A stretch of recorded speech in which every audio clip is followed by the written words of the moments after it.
श्रद्धा, विश्वास और भक्ति। जब एक भक्त बोलबम का उद्घोष करता है तो केवल एक आवाज नहीं होती बल्कि आत्मा की पुकार होती है। लेकिन इसी आस्था की पुकार झारखंड के देवघर में सोमवार रात लहूलुहान हो गई। बाबा बैद्यनाथ धाम की ओर बढ़ती एक बस जिसमें सवार थे भोलेनाथ के भक्त।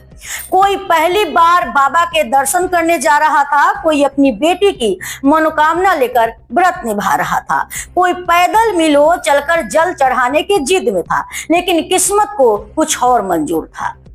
देवघर बासुकीनाथ रोड पर जमुनिया चौक के पास जयकारों के बीच अचानक एक तेज रफ्तार ट्रक ने कांवड़ियों से भरी बस को भीषण टक्कर मार दी।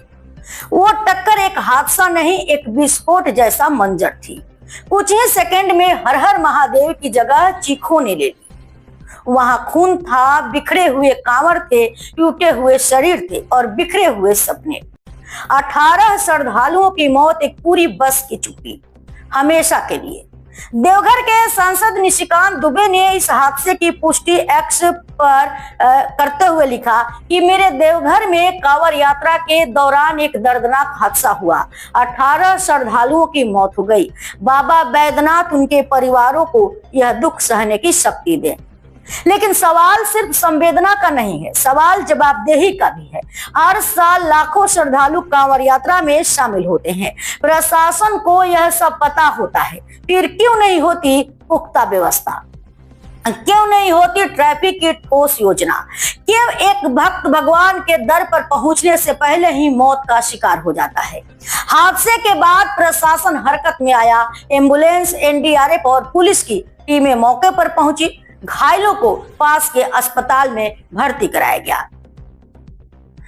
पर सवाल यह है कि क्या हर बार हादसे के बाद ही जागेगा सिस्टम?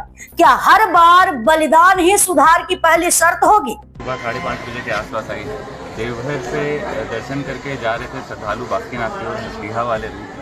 जो खबर आई है, ड्राइवर को झपकी लगी, नींद लगी, थका हुआ होगा, तो बस जो थी 32 सीटर बस थी, वो जाके टकराई। एक सामने पड़ी ट्रक थी जिसमें 1-2 सिलेंडर थे, लेकिन उससे कुछ हुआ नहीं। ट्रक से टकराई, ड्राइवर उससे बाहर ले गए, उससे भी वहीं पे ऑन स्पॉट उसकी मृत्यु हो गई। और बस थोड़ी अनकंट्रोल लगभग 100 फीट तक आगे तक गई और एक ईटा का बिल्डिंग टाइप का बना हुआ था, उस पर जाके इससे लोगों की इंजरी। अभी तक जो सदर अस्पताल में हमारे टीम ने क्विकली रिस्पॉन्ड किया, सारे एम्बुलेंस पहुंची वहाँ।